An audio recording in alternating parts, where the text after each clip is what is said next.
생명의 생가 이용훈 목사입니다. 주 안에서 평안한 하루가 되시기를 바랍니다. 오늘은 12월 7일 수요일이죠. 성가에서는 스가랴서를 묵상하는데 오늘은 11번째 시간이 됐습니다.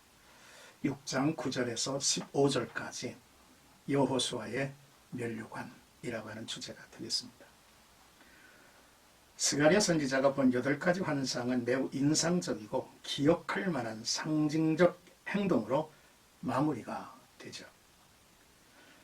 그것은 대제사장 여호수아에게 면류관을 씌우는 것으로, 이것은 환상이 아니라 실제 행동이지만 이제까지의 환상들과 무관한 것이 아니라 전체 환상들의 절정을 이루고 있다라고 이해가 됩니다. 왕관은 왕이 쓰는 것이지 대제사장이 쓰는 것이 아님에도 불구하고 하나님께서 대제사장 여호수아에게 왕관을 씌우라고 한 의미가 분명히 있는 것입니다. 선지자 스가랴는 하나님으로부터 미래에 성취될 일에 대하여 어떤 상징적 행동을 취하도록 명령을 받은 것이죠. 그것은 대제사장 여호수아의 머리에 금면류관을 만들어 씌우는 것인데 왕같은 제사장의 출현을 의미할 것입니다. 먼저 9절에서 11절까지는 은과 금을 받아 면류관을 만들라라고 하는 내용입니다.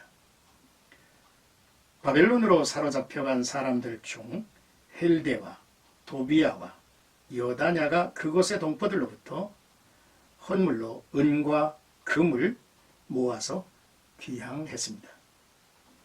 그리고 이들은 요시야의 집에 묵고 있었습니다. 그리고 하나님은 스가랴에게 이 은과 금으로 만들어진 면류관을 대제사장 여호수아의 머리에 씌우라고 했죠.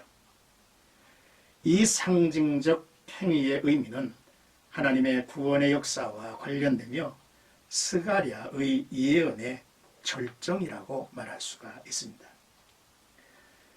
역사상 대제사장이 왕을 겸한 적은 없었죠. 그런데 여호수아가 대제사장으로서 왕의 면류관을 쓰게 된다는 것은 그가 대제사장과 온 세상을 통치하는 왕으로서의 지위를 겸하실 메시아를 예표하고 있다는 것입니다. 여호수아의 대제사장 직분 실행, 성전 재건의 확실성, 폐허의 예루살렘 성 재건의 소망을 보여주는 동시에 메시아의 싹에 대한 소망을 저에게 안겨준 것이죠. 이제 12절의 말씀은 싹이라 이름하는 사람이 자기 곳에서 돋아나서라고 했습니다. 여호수아에게 금으로 만든 왕관을 쓰게 한 것은 장차올 메시아의 예표하고 있음을 말한다 했습니다. 그는 싹이라 이름하는 사람이라 했죠. 여리고 미약하게 보인 싹이지만 자기 곳, 즉 천한 곳에서, 약속의 땅에서 돋아난다 했죠. 그는 점점 강해져서 성전을 건축하리라 했습니다. 역사의 흐름 속에서는 예루살렘의 스룹바벨 성전이 재건되어서 그 계시의 말씀이 온전히 성취되는 듯 했습니다마는, 그러나 이 성전 역시 역사 속 폐허물이 되고 말죠. 그러므로 메시아의 언약에서 보면 싹이라 이름하는 사람은 어린 메시아 예수 그리스도의 탄생을 의미하고요. 그리고 그리스도께서 죽었다가 다시 살아남으로 그리스도가 성전이 되심으로 새 성전을 건축하게 될 것이라고 하는 그러한 예언적 메시지가 담겨 있는 것입니다. 끝으로 13절에서 15절까지는 이 둘 사이에 평화와 의논이 있으리라 했습니다. 이 말씀도 역사의 흐름에서는 이루어지지 않았습니다. 오직 그리스도의 오심으로 완전하게 성취가 되죠.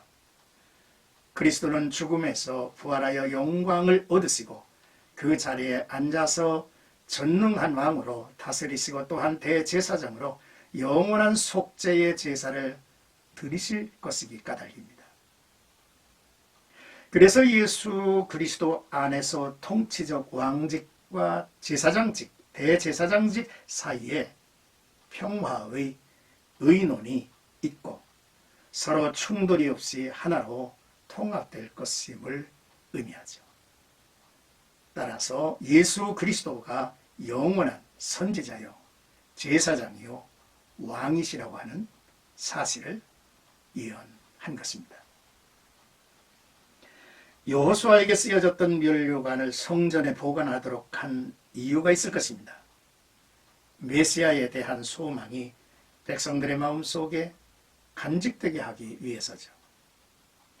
즉 대제사장인 여호수아가 썼던 면류관이 성전에 보관됨으로써 제사장과 왕으로 오실 메시아를 기다리는 기억물이 되게 하신 것입니다.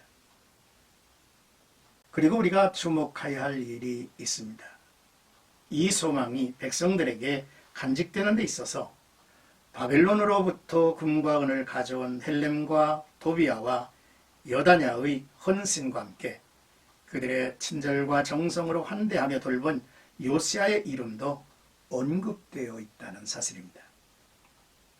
이처럼 하나님을 위해 행한 이들의 헌신은 메시아이신 예수 그리스도를 섬기는 모든 자에 의해서 기억될 것이라고 하는 사실이죠.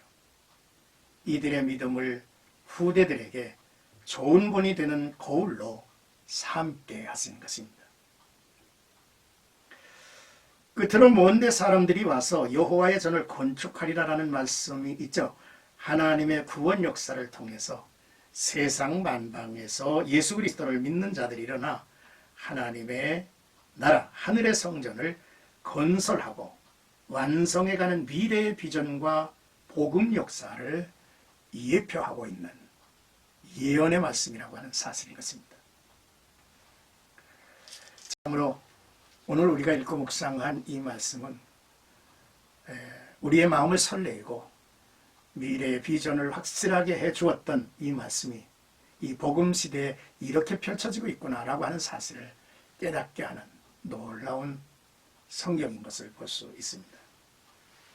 스가랴 6장을 이제 마무리하면서 세 가지를 이렇게 메시지로 우리에게 전해주는 그러한 주석서가 있어서 소개해 드립니다. 첫째는 어둠이 물러가고 새날이 밝아온다고 하는 메시지가 이 6장에 있다는 것이죠. 스가랴에게 주어진 8가지 환상의 시작은 어두운 밤의 시각이었습니다. 그런데 마지막 8번째 그런 환상은 새벽녘에 우리들에게 이제 보여졌다고 하는 사실입니다. 그렇습니다. 하나님 안에서의 우리의 삶이 어둠 속에 출발했다 할지라도 하나님은 우리에게 새날을 밝혀주시죠. 시편 30편 5절에는요. 노염은 잠깐이지만 은총은 평생이라 라는 말씀을 하고 있습니다. 아침에 기쁨이 오리라는 것이죠. 둘째로 하나님의 영으로 새로운 역사, 하나님의 영은 새로운 역사를 이끈다라고 하는 내용입니다. 네 바람이 출동하죠. 그리고 말라빠진 뼈들을 군사로 일으키기도 하고요. 참으로 대단한 역사가 에스겔이라고 하는 선지자를 통해서도 보여주죠.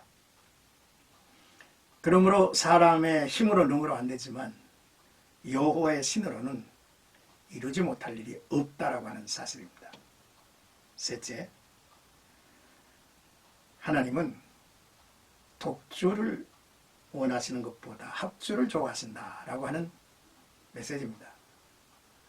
어느 한 사람에 의해서 뭔가를 이루는 것이 아니라 더불어 함께해서 하나님의 뜻을 이루어가는 것을 기뻐하신다는 거죠.